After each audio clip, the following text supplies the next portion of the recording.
Alright, so just got these new parts for the FD. That could be from Improved Racing. There's the sway bar end links, because mine are bad. So these are it.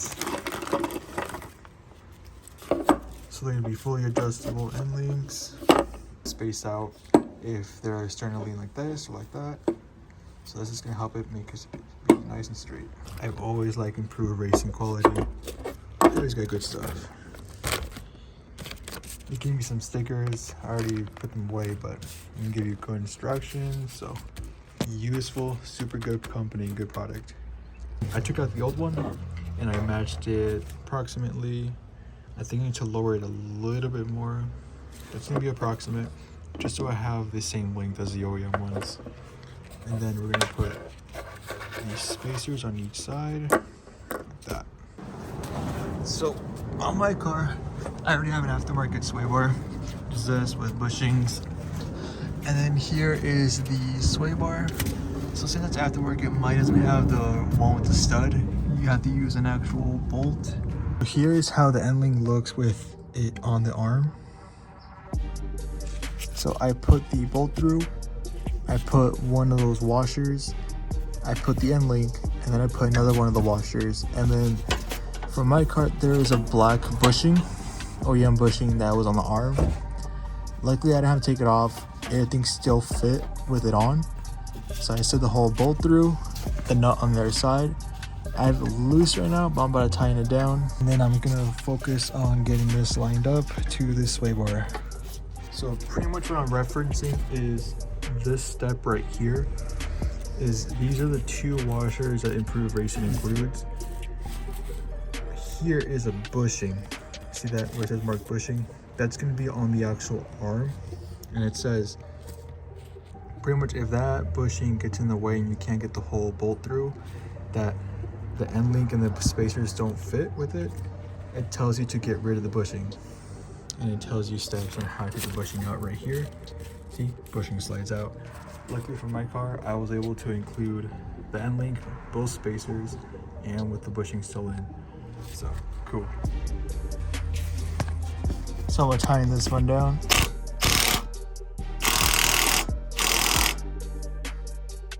This is how it's supposed to look. So you run that bolt through, you put one of the spacers, then end link, then another spacer that the Improved Racing includes, and then you just put your flat washer, your lock washer, and then your actual nut. Bolt that down. Do the top one first, bolt it down, and then you tilt this down, and then you just tighten up the jam nut. And you're good with that side. Also, this looks really good because it's straight. You don't want this too crooked, too up, too down. You don't want it to be. You want this to be as straight as possible. The way my car is looking, everything is looking really good. This is how I like to see it. So now I'm gonna put that jam nut up and then lock it in place. Also, just a fact, this jam nut is a 17 mil. So once you go lock it up, you just tighten it, and then I'm just gonna go down there with the wrench and it down.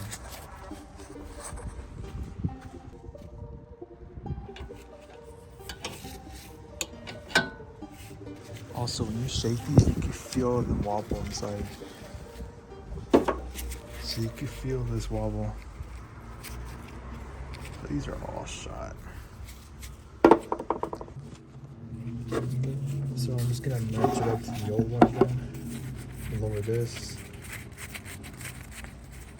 I can always make adjustments later.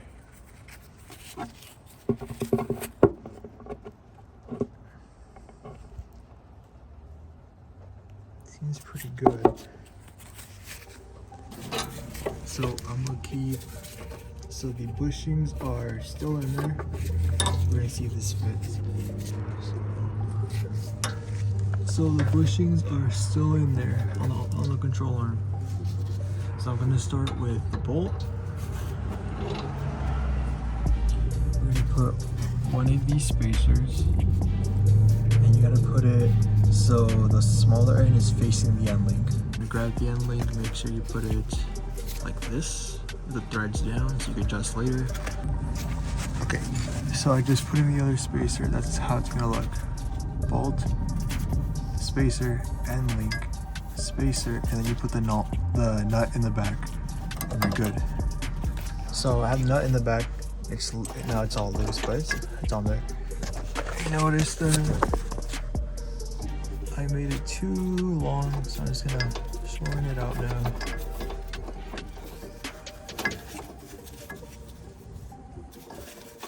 Let's see, come back to a good length.